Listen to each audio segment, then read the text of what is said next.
tampakta khakta oigadoribra action lokapang ami basi 𝐍𝐄𝐖𝐒 ꯑꯩꯈꯣꯏꯒꯤ prime ꯃꯤꯅꯤꯁꯇꯔꯗ ꯃꯅꯤꯄꯨꯔꯁꯦ ꯑꯍꯨꯝ ꯊꯣꯛꯅ ꯊꯨꯒꯥꯏꯅꯕ ꯍꯣꯠꯅꯔꯤꯕꯁꯤ ꯃꯅꯤꯄꯨꯔꯗ ꯃꯈꯣꯏꯒꯤ ꯈꯣꯏꯔꯤ ꯅꯥꯎꯐꯝ ꯇꯥꯗꯕ ꯑꯁꯣꯟꯗꯒꯤ ꯆꯪꯖꯜꯂꯛꯄ ꯃꯤꯕꯨ ꯌꯥꯎꯔꯤꯕꯅꯤ ꯃꯁꯤꯗ ꯏꯁꯨꯁꯤꯗ ꯁꯥꯒꯠꯂꯤꯕꯁꯤ ꯑꯣꯖꯥ ꯃꯁꯤ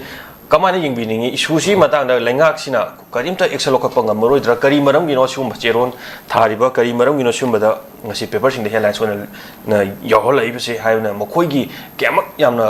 ꯃꯔꯤꯟꯖꯦꯜ ꯂꯩꯕ ꯀꯌꯥꯃꯛ ꯌꯥꯝꯅ ꯉꯝꯃꯤ ꯍꯥꯏꯕꯗꯣ ꯉꯁꯤꯗꯤ ꯃꯈꯣꯏꯒꯤ ꯆꯦꯔꯣꯟꯁꯤꯕꯨꯛꯇ ꯑꯩꯈꯣꯏ ꯄꯦꯄꯔꯗ ꯇꯥꯗꯅꯁꯨ ꯌꯥꯎꯔꯤ ꯑꯣꯖꯥ ꯃꯁꯤ ꯀꯃꯥꯏꯅ ꯌꯦꯡꯕꯤꯅꯤꯡꯉꯤ ꯑꯣꯖꯥ ꯃꯅꯤꯄꯨꯔꯁꯦ ꯁꯔꯨꯛ ꯑꯍꯨꯝ ꯊꯣꯛꯅ ꯊꯨꯒꯥꯏꯅꯕꯒꯤꯗꯃꯛꯇ ꯃꯈꯣꯏꯅ ꯆꯦꯔꯣꯟ ꯊꯥꯔꯝꯃꯤꯕꯁꯤ ꯑꯣꯖꯥ ꯍꯥꯏꯔꯤꯕꯁꯤ ꯉꯁꯤ ꯉꯔꯥꯡꯒꯤ ꯅꯠꯇꯦ ꯔꯥꯀꯦꯁꯣꯔ ꯏꯚꯟ ꯀꯩꯅꯣꯅꯤ ꯀꯨꯀꯤꯁꯤꯡꯒꯤ history haibा tare actually khongjai haraga akhoisu 1951 gi mamang dagi laraklaba sing asidi akhoi sini naw sing oina adum akhoi lawraga laaba pot amani adubu kona mapandagi akana 51 gi matung da sangjel lakhiba mayam sing asina ising isawgumna chawsala kanda population da politics taro mang da ai bado ala political gi opportunity st ta phangbagi status ki kudong chaba mayam se lawr kanda always manipur se kaina sinbagi concept ni history de su adum hariba khongjai gi kano sida concept ta adum kano ni khara khara adum lai ko ngasai gi mukna ba khona bagi wari mayam se maram aduna akoina su mamanga naina ge fludili ana ngasai gi sambanda gate kano machine ahunga panba do adamai tawdana thamban mana ahum panba fludili gi kano ma manipur demolition theory ma sangchala ko se koi munna yenga da bani haibani aduga hariba furup kunthra ga mapan ching asi akoina even bharat sarkar gi khan bajani akoi gi assam na manga taruk to thuga yaraga manipur gi to yaroi de ga maram di manipur natraga any state ama north east ki machet ta na ka hi matam da hariba state to di mang hini to di bharat ki boundary di mango ya haibagi keno amadani amoi ju lairi se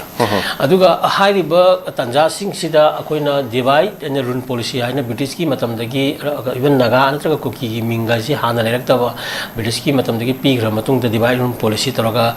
magi exclusive area or administered area ga toroga smai toroga lakhiba sanagi ba mayama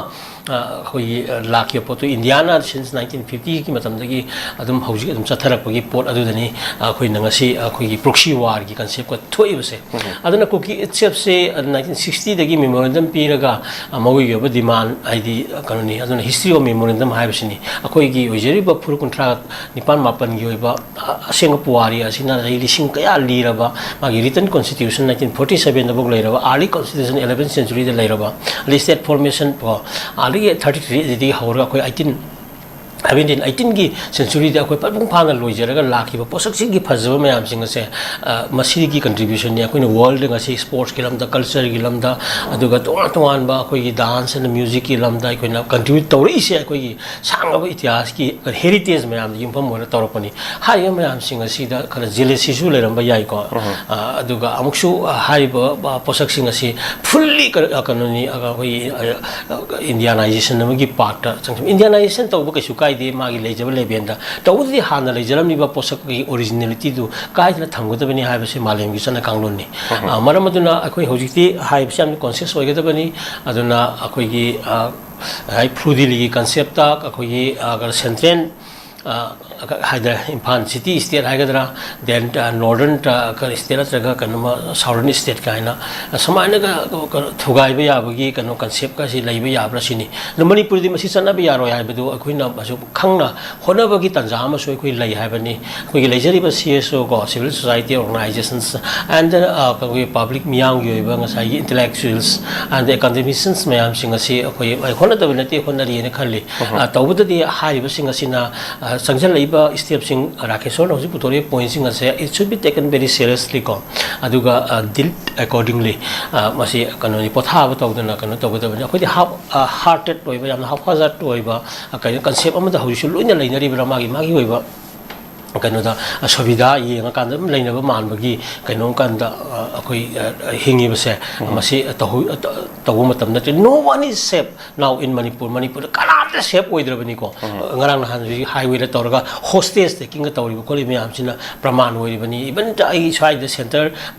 imphal gi manung da su no moi na kapo oida ba kapna oida ba jaga da leire ga khallo no mi di satya ponti so no one is safe at any moment in Manipur hojik laiba kano sing se masi phu ma laksala abani hari posak sing asigi kano se masi thokna ba haidana ngasai gi kano shanti gi wari saba yadana ba adigi langna ba toma toma insil laga akoina proxy war se tawri bani hojina mai tei gi ma kano ga kano kuki group ka amka tawhalle then kano ji kuki mun naga la sam kano mai tei ga even topo group community ya naga ga topo community khongja ai machat machet mayam se thuga ga last eno ji punjana ba yadri ga haira ka na madugi kano ma tar ka na ji khaiduk na si ga ina hai ba gi ba to hai ba ya na ba gi ground am ka sim ko lak man ba gi ba changchil lak mission na ko ina uri ba je masi sana ba ya haloi do ni mai thi han ga da ba ni maram aduna hari ba se am section da ko gi intellectual sales lai mayam sing sa united effort ma ga loina changchin bin na ka da ai ko kamaina what Manipur is called aduna Manipur si karino